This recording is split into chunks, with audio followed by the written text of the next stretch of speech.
Olá, caros alunos, vamos iniciar mais um encontro com a história. Então, a gente vai ver uma questão muito peculiar hoje no Brasil, né? Que é a identidade indígenas, negros, na construção desse país, né? Que é isso que foi, né? Nos primeiros passos de desenvolvimento, né? Dessa grande nação, né? Que se desenvolveu no país. Então, a construção dos brasileiros, como vimos num período situado entre 1930 e o golpe de 1964, importantes mudanças econômicas, sociais e políticas que ocorreram no Brasil.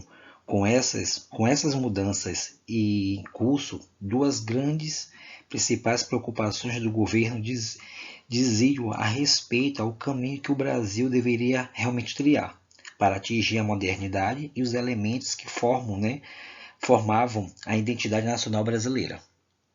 Com isso, né, a ideia da identidade nacional não era nova no Brasil. Desde o período regional, né, a questão da regência, né, no país, a preocupação era identificar e valorizar as características peculiares dos brasileiros e os traços fundamentais da nossa cultura, já que era discutido para setores intelectualidades do país.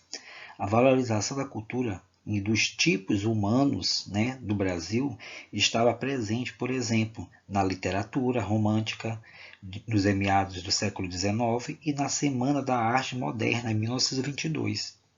Ao discutir essa tarefa que o país deveria cumprir para alavancar o desenvolvimento e que o seu brasileiro, né, diferentes visões que foram defendidas, havia intelectuais, né, que valorizavam a miscigenação entre brancos, indígenas e negros como base de uma nova realmente nação forte, que é aqueles que viam do branqueamento da nossa população chave para o país ingressar, né, no mundo civilizado.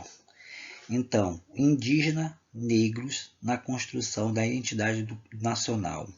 Qual era a situação, né, das populações indígenas afrodescendentes do Brasil, né, nos anos de 1930 a 1950, que foi isso, né, que a gente relatou agora, né?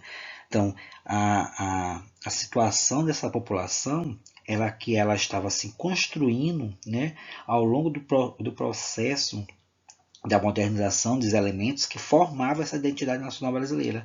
E com isso, essa identidade nacional não só era uma nova no Brasil, mas desde o período regional, que era uma preocupação da identificação e da valorização dessas características peculiares brasileiras, dos traços fundamentais da nossa cultura.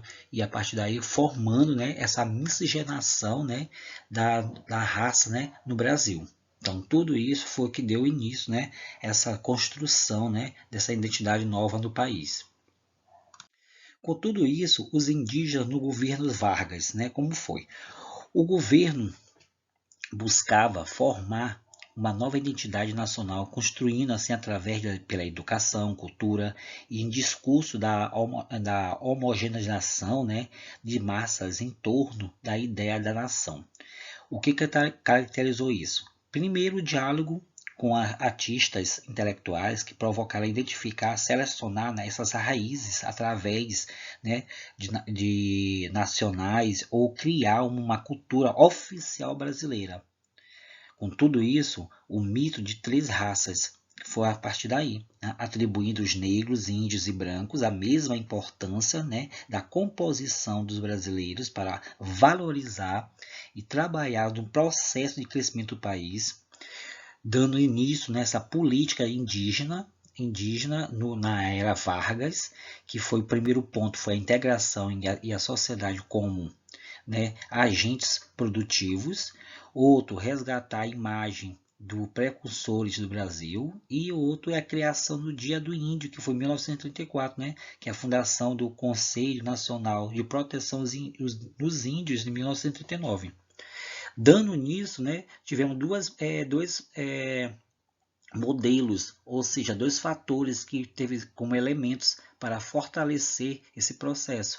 Iniciativa de integração e contribuição para a destruição de culturas e tradições indígenas aos implementos políticos contra os seus realmente interesses, sem consultar suas lideranças, e a expansão de fronteiras, né, da civilização, que levou o contato dos brancos com grupos isolados e com isso expôs, né, as doenças, causando uma nova crise demográfica dessa população indígena, né? Porque a partir do momento que eles tiveram contato com os brancos, todas aquelas doenças que os brancos já contraía, que já tinha, né? E a partir daí os indígenas que tinham uma imunidade muito baixa e não tinha esse habitat, né, dessas doenças, até porque eles viviam num habitat natural e não tinha como por que criar esses elementos para realmente repelir essas doenças, começou a levar a população à morte por conta desse contato imediato.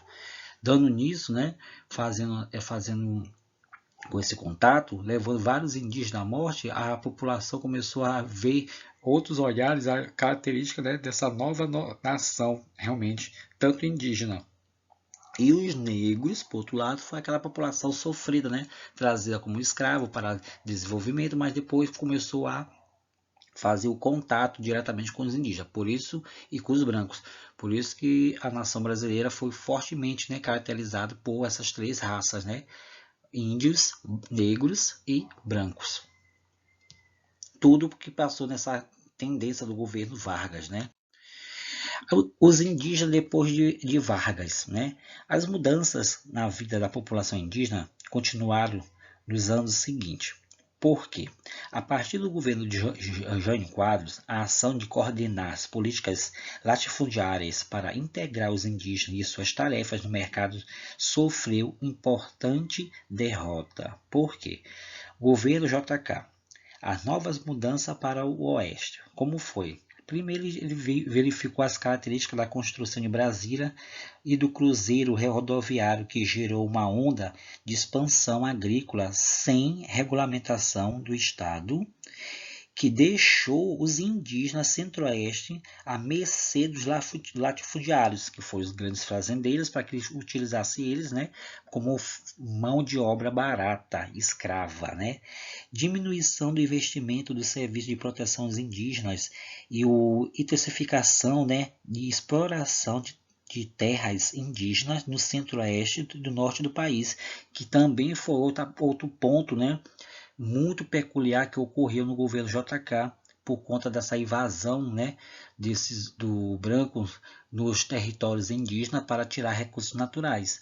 Governo Jânio Quadros, a criação do Parque Nacional Xingu, 1961, né, que foi uma proteção, né, que contribuiu para proteger as terras e os modos de vida indígenas, foi um ponto muito positivo. Surgiu também a iniciativa dos irmãos Vilas Boas, né, que também confirmava a sua expedição, né, com a questão do Xingu para reconhecer as terras indígenas e a vegetação, né, junto com o Darcy Ribeiro, né, que é outro sociólogo que lutou muito para desenvolvimento e proteção dos indígenas, e Marechal Rondon, né, e também o parque que tornou-se modelo, né, para o questão políticas e demarcação das terras indígenas na Constituição de 1988, que foi uma Constituição muito realmente polêmica, mas aprovada, né, que foi elaborada por o ex-ministro Ulisses Guimarães, que ele que lutou para a aprovação dessa Constituição, que dentro dessa Constituição teve esses elementos de proteção também às terras indígenas. Então foram uns pontos muito positivos para o desenvolvimento dessa época, né, desse governo. Saindo daí, tivemos a valorização afrodescendente. Em 1940, os negros do Brasil começaram a se organizar para conquistar direitos básicos. Como seriam esses direitos básicos? Primeiro, por meio de atuação de líderes, né, como Abdias do Nascimento, em 1914 a 2011, que foi possível criar uma frente para difundir as demandas da comunidade negra. Também tivemos o teatro, experimental negro, em 1944, que fundou também a valorização da arte afro-brasileira, né, para a construção de uma alfabetização de negros e combate à discriminação racial. Tivemos a Lei Afonso Arinos, de 1951, que tornou o crime preconceito de raça de cor, e primeiro Congresso Nacional de Negros, em 1958, que discutiu a situação da exclusão social, política e econômica dos negros no Brasil, criando assim um plano de alfabetização para essa população.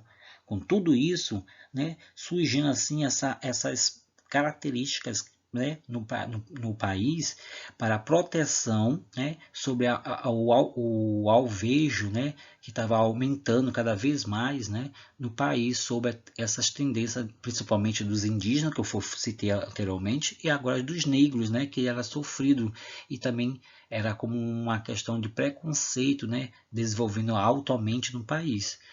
E com isso,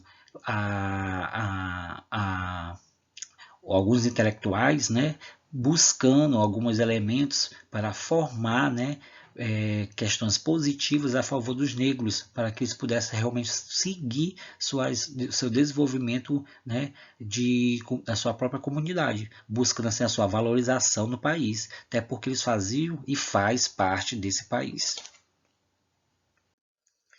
Então, tudo isso ocorreu, né, nessa questão da construção da identidade nacional. Como seria essa construção? Então, nós sabemos que desde o início né, da descoberta da América, né, e assim atingindo também o Brasil por Pedro Álvares Cabral, já tinha realmente indígenas.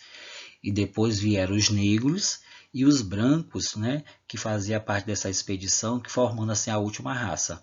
Com tudo isso, desenvolveu essa construção dessa grande nação realmente brasileira, né? Essa miscigenação que forma a nossa identidade. Porém, a nossa cultura é uma cultura diversidade, uma cultura diversa, né? Que ela é uma cultura que traz raízes, não só uma raiz indígena, mas também uma raiz negra, né? E também algumas peculiaridades brancas que vieram a desenvolver ao longo do processo, né, do nosso país. Então, a partir daí, encerramos, né, nossa construção sobre a identidade dessas grandes raças, né, desenvolvidas ao longo do processo indígena e negro nesse país. Então, até mais, até a próxima. Fica com essa grande palavra, vida.